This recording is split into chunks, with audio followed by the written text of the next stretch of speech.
Era bem cedo de manhã, na cidade de Filadélfia. O sol estava começando a nascer. As ruas estavam vazias, exceto por um solitário motorista, sozinho num carro, que havia bebido demais na noite anterior. Enquanto dirigia pela rua bem cedo, eram 4 horas da manhã, ele notou à sua frente na rua 4 grandes sacos de pano. Um carro blindado havia ido a um banco na noite anterior. Aquele carro havia apanhado os depósitos feitos no banco durante o sábado e agora estava levando o dinheiro para um depósito federal. À medida em que o carro blindado andava, as 2 portas traseiras, as portas daquele carro blindado, abriram-se e 4 sacos de dinheiro caíram na rua. Eram 4 horas da manhã. O sol estava nascendo atrás dos prédios em Filadélfia. Uma brisa suave soprava e quando os 2 sacos caíram, abriram-se um pouco e a brisa soprou notas de dinheiro pelas ruas. Esse homem, um pouco bêbado, chegou àqueles 4 sacos. Ele rapidamente pisou no freio, saiu do carro e ficou super eufórico. Ia ficar rico. Mais do que em seus sonhos, abriu o porta-malas do carro, colocou o primeiro saco, colocou o segundo saco, colocou o terceiro saco, colocou o 4º saco. E enquanto saía dali, começou a sonhar com férias no México, sentado na praia como por milagre, e aproveitando o sol, que carga ele achara, que descoberta. Então ele dirigiu-se para a fronteira com o México. Essa história é verdadeira. Quando chegou à fronteira mexicana, o fiscal da fronteira do lado americano mandou ele parar. Eles verificaram o carro e, adivinhem só, encontraram 4 sacos cheios de dinheiro. É claro que eles ligaram para o escritório central, verificaram no computador e descobriram que aqueles 4 sacos de dinheiro eram de um banco de Filadélfia. Então o puseram na cadeia. Enquanto estava na prisão, ficou muito deprimido e terrivelmente desanimado. Quando falou com seu advogado, eles inventaram a seguinte estratégia: por que o homem não alegava insanidade temporária? Foi o dinheiro que o fez cometer aquilo. Quer dizer, se alguém viesse pela rua e visse 4 sacos de dinheiro, ficaria temporariamente louco. Você não ficaria? Ele não era responsável. O dinheiro o levou àquilo. Então o advogado alegou que ele tinha insanidade temporária. E surpreendentemente o juiz comprou a ideia e o soltou. Então o homem continuou a pensar mais um pouco. Se o dinheiro me levou àquilo e se eu fiquei temporariamente louco, então a companhia do carro blindado é a verdadeira responsável. Eu vou entrar na justiça. Assim ele processou a companhia do carro blindado, porque as portas do carro blindado não estavam bem trancadas. E quem não ficaria louco vendo aquele dinheiro na rua? Aquelas outras pessoas são responsáveis, não eu. Não é incrível? Como muitas pessoas em nossa sociedade estão dizendo: alguém me levou a fazer isto. Foi meu marido, ele me levou a isso. Foi minha esposa, ela me fez fazer isso. Meus pais me obrigaram a fazer isto. A vizinhança onde eu moro, se você morasse lá, faria a mesma coisa. É genético. Meu pai perdia a cabeça, meu avô perdia a cabeça, o avô do meu avô perdia a cabeça. Todo mundo perde a cabeça em nossa família. Foi outra pessoa que me levou a isso. Os tribunais desta terra também, sabe, os tribunais também cometem erros, não? Às vezes pessoas vão para a cadeia e às vezes os culpados ficam livres. Eles me obrigaram a isto, alguém me levou a fazê-lo. Os inocentes vão para a prisão, os culpados ficam livres. Haverá um julgamento perfeito algum dia? Será que existirá um julgamento que lida com nossas ações e responsabilidades? Há um julgamento que será correto e justo. Um dos temas centrais nos livros de Daniel e Apocalipse é o tema da responsabilidade. O tema da responsabilidade moral.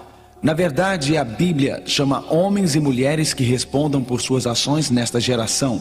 A última mensagem de Deus à raça humana, encontrada no livro de Apocalipse capítulo 14, versículo 6, diz o seguinte: vi outro anjo voando pelo meio do céu, tendo o evangelho eterno para pregar aos que se assentam sobre a terra e a cada nação e tribo e língua e povo.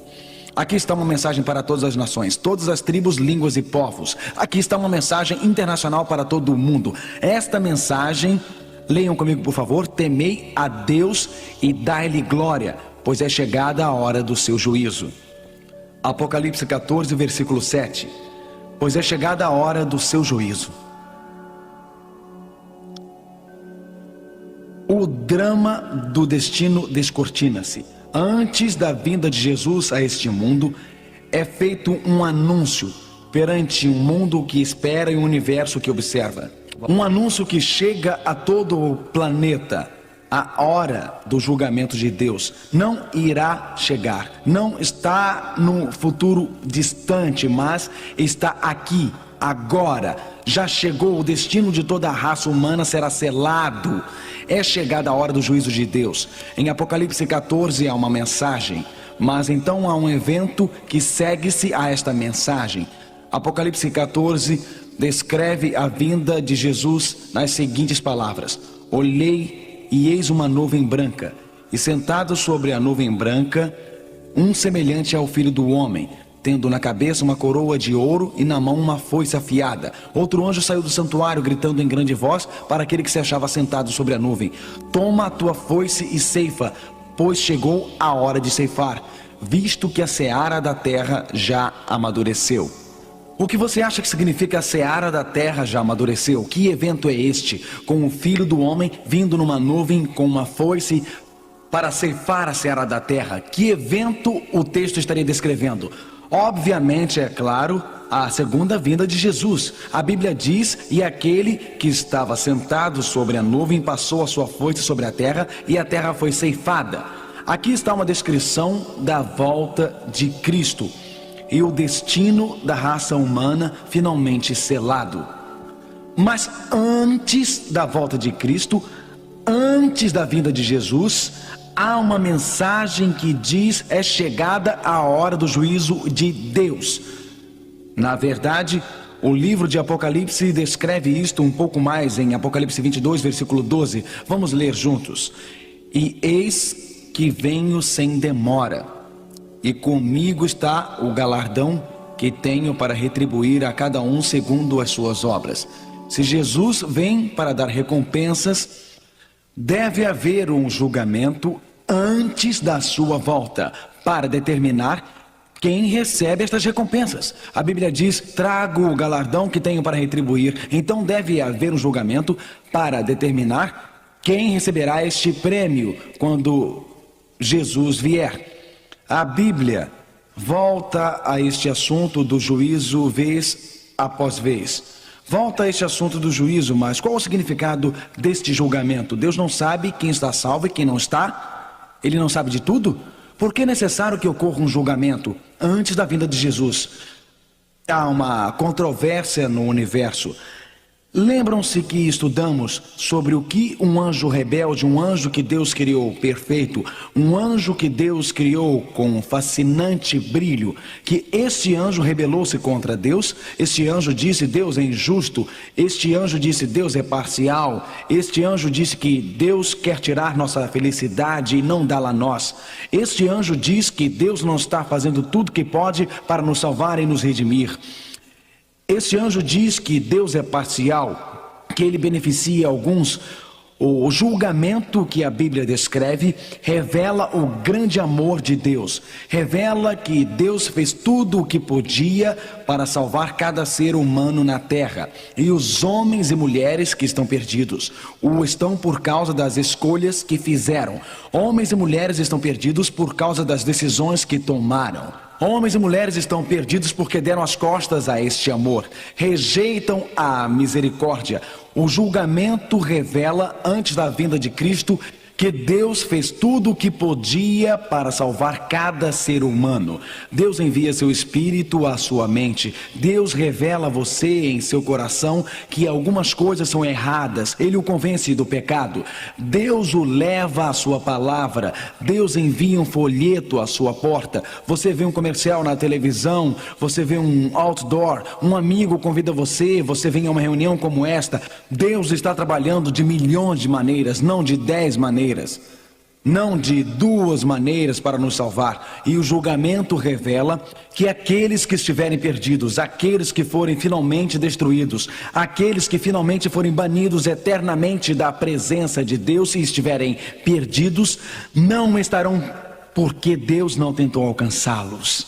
Estarão perdidos por causa de suas escolhas. Mas a Bíblia diz: importa que todos nós, note a universalidade disto, importa que todos nós compareçamos perante o tribunal de Cristo, para que cada um receba segundo o bem ou o mal que tiver feito por meio do corpo. 2 Coríntios 5, versículo 10. Todos precisamos comparecer, você e eu. Nós temos um assunto pendente com o nosso Deus. Nós temos este assunto, nossos destinos, as escolhas que fizemos, tudo será selado no julgamento que teremos com Deus. Mas eu me pergunto, quando ocorrerá esse julgamento? Quando acontecerá este julgamento?